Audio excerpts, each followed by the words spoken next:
So whenever I cut the grass, I get inspired to make videos. So I'll cut the grass, take a break, come into my studio and make a video for you. If you can put up with me. Anyhow, we're going back in time to the one that's been known as John Ford. Now that's not his original name, but that's his stage name that he adopted so that everybody would know him in simplicity. And he will produce some major propaganda films convincing Americans of World War II. And the one that we're going to look at is called December 7th, 1941. Now let's talk a little bit in general about film directors. Basically, film directors are warlocks. What do I mean? They engage in witchcraft, and they know it because they are creating a world of illusion that we will buy into. And then in a sense, it becomes our world of delusion. So we walk around as deluded people because the film directors have made a world of illusion. Now why do they do this? They're in the cabal system. They're in with the people who control the world. So that you will never know, A, 1, what has happened, B, or 2, what is currently happening, and C, you'll never have any idea of what might or what will happen someday. So what I'd like to do is put up for you the title of what we're going to be looking at.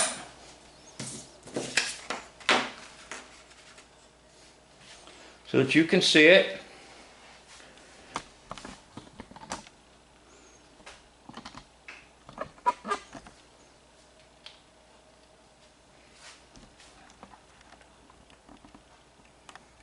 That's what we're going to be looking at. Now before we get into the actual footage, we need to talk a little bit about symbolism and how it's conveyed by the film director himself and his personal life, his stage life. This is John Ford, film director that's going to author direct the film called December 7th, 1941, to help convince everybody of a Japanese attack at Pearl Harbor. Now, he does like to be photographed with the pipe, and the pipe is really basically the number 7, and the number 7, if you put it with the 2 eyeball sockets, is 007, 007, you know, James Bond, and that really is 2-ball cane. 2-ball cane. So I'll show you some more photos of him with his pipe, with his 2-ball cane outfit.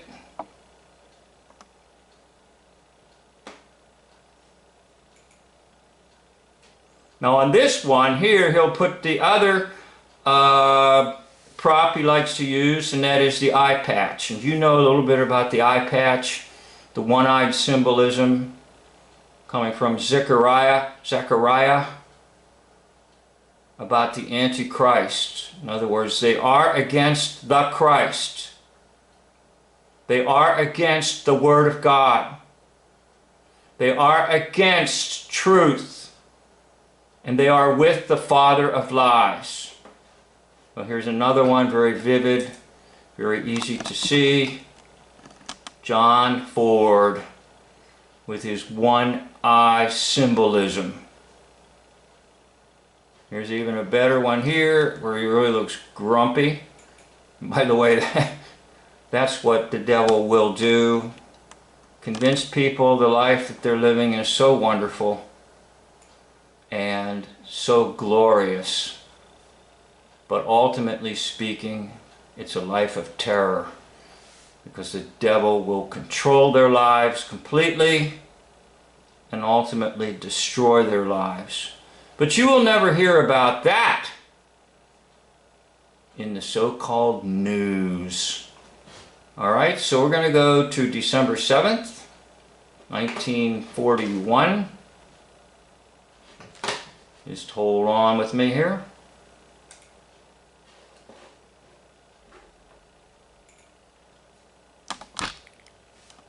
And here it is. We'll do a little bit of discussion with it as it comes to you. December 7th, 1941. Be prepared for a surprise attack on your brain.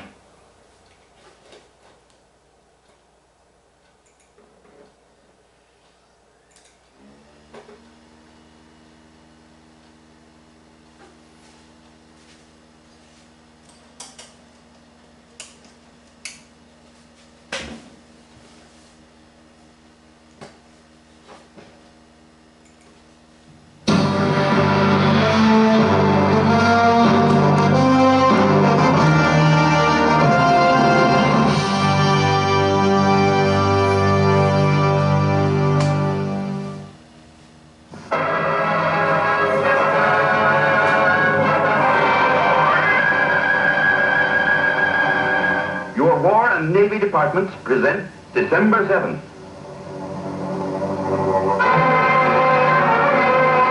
So that should be a clue right away. It comes from the War Department. So what else would they want to convince you of? That there is war.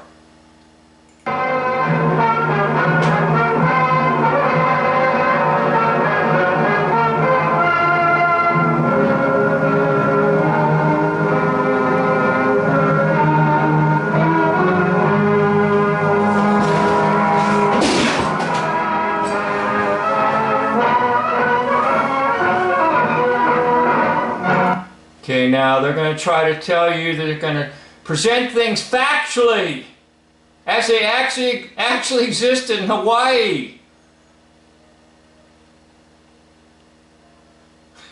The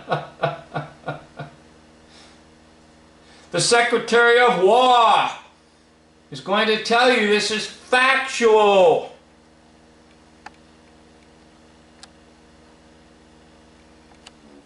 So you better believe every word of it.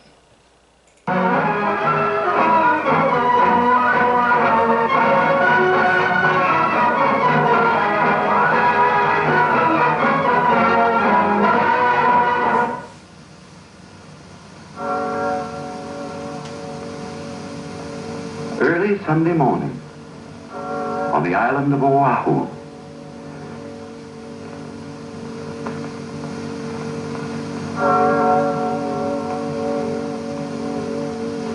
On a hilltop, Uncle Sam lay fast asleep, warned of the fire that was licking across the oceans from without, warned of the danger. Now remember, if you look at the visuals of Uncle Sam is basically the version of the devil, and the particular name would be Baphomet. Baphomet. So Uncle Sam, anything Uncle Sam, he's not your friend. He's Baphomet, the devil. That were threatening from within, tired from wrangling with his conscience and fatigued after. Okay, now they're going to show you a newspaper, and they're going to have big lines in it. And so what I want you to observe is this. Notice the big line is "See War." So when they're showing this film in movie theaters, that's going to hit your subconscious very quickly. No matter what comes at you, you see war. All right? Now, something else I want you to notice is in the left corner, lower left corner here. That is a satanic symbol.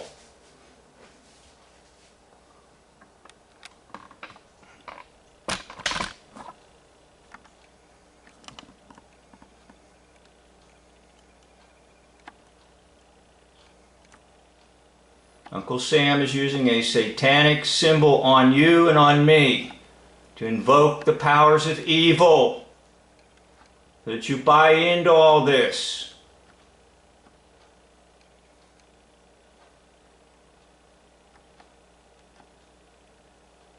So the symbol is invoked, bringing the presence of the demonic forces, using witchcraft. So you will do what? You will see war.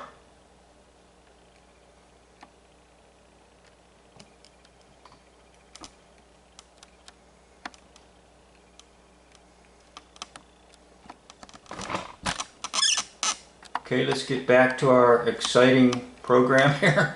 Program. That's right, it's a program, all right.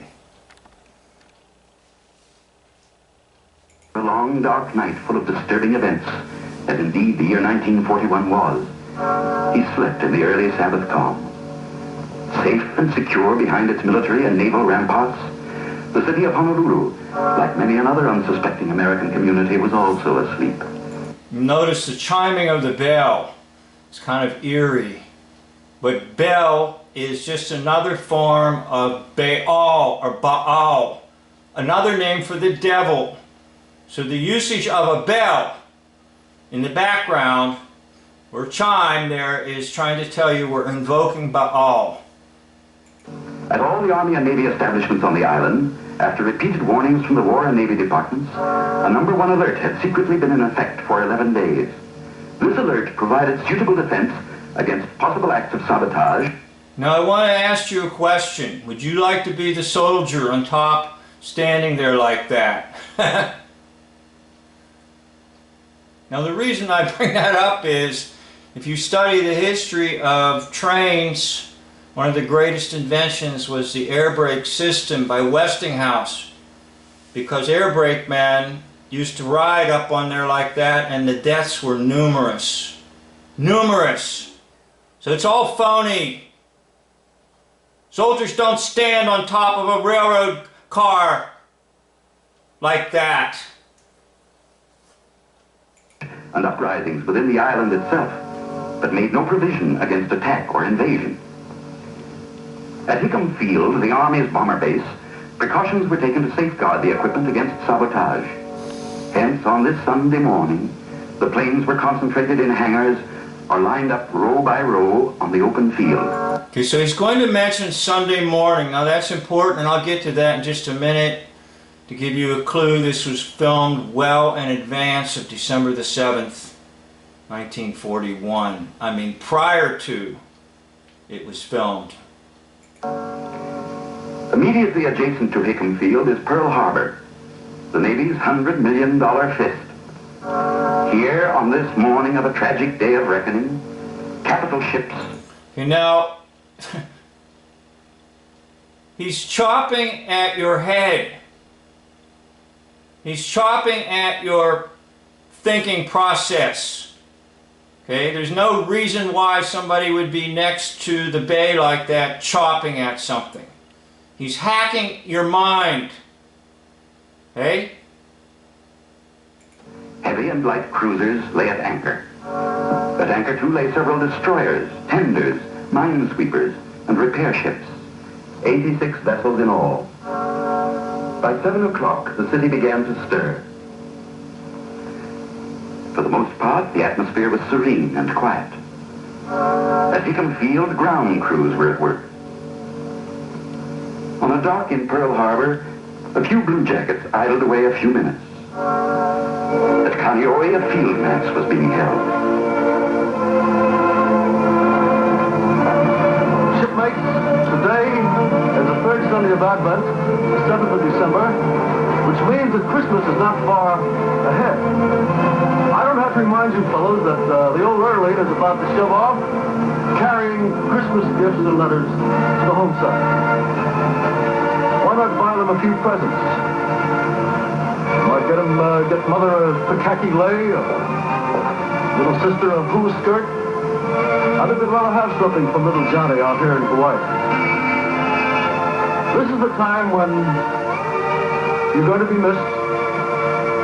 So send them a present for Christmas. The documentary is still important, however. Don't put that off. A few minutes past 7, an incident occurred at a temporary Army aircraft warning station.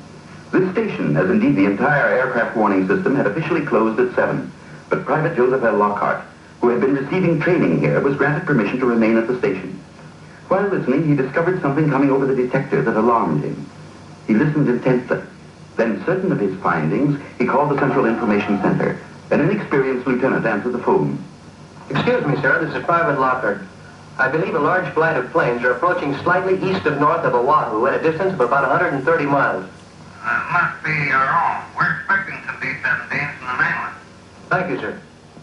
This incident, where it acted upon, would have given our forces brief but precious time for defense action, and may have considerably affected the events of this fateful day. Regrettably, Private Lockhart's warning went unheeded. It was 7:50 a.m. by the clock on the Aloha Tower when the drone of planes was faintly heard. So who hears this, okay? It's early in the morning and supposedly they're hearing these drone of planes coming.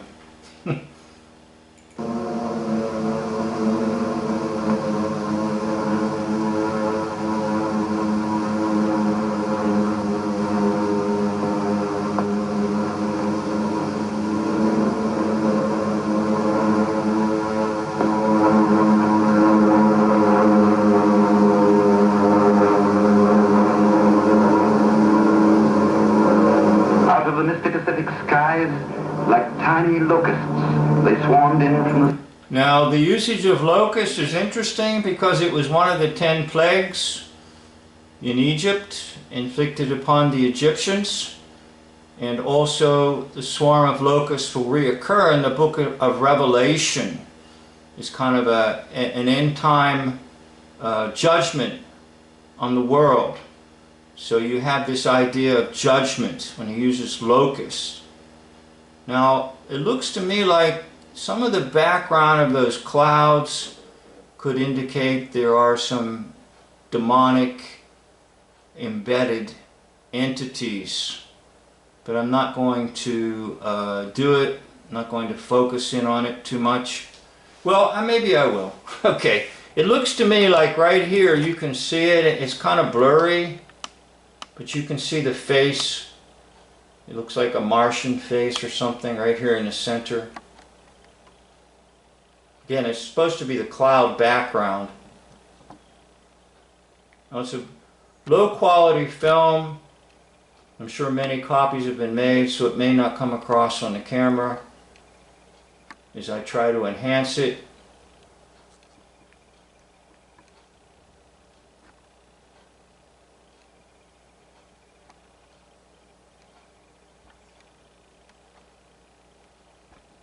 But anyhow, this is being shown to people probably in movie theaters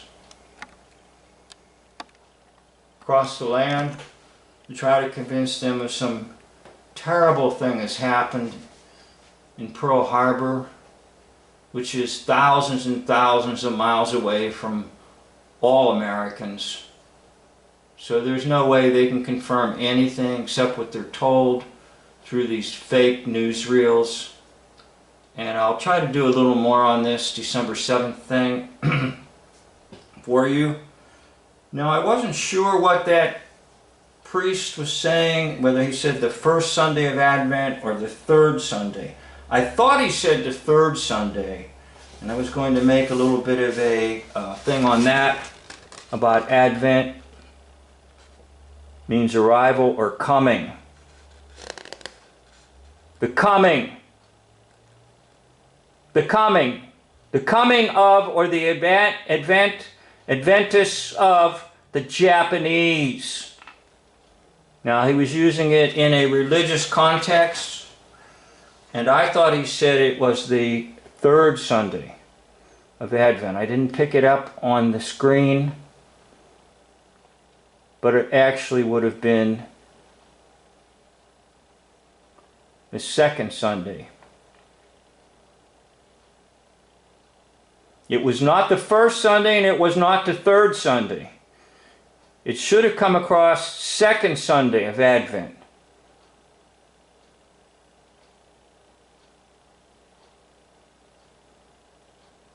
Okay, because Advent is 4 Sundays before Christmas.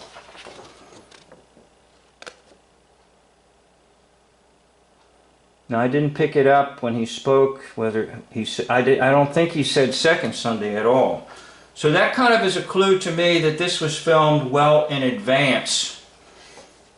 And that's what they do. They film this kind of stuff well in advance so that it's all ready to go the minute they're wanting to promote it through their propaganda machine. And at this time the propaganda machine would have been radio, newspapers, some magazines, and in particular the movie theater. They would show news clips, newsreels prior to the showing of a film at a movie theater.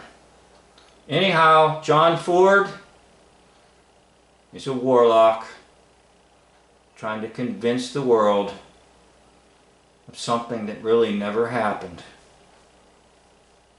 I'll have more to say and more on this film if you can put up with it. Thank you for watching. End of video.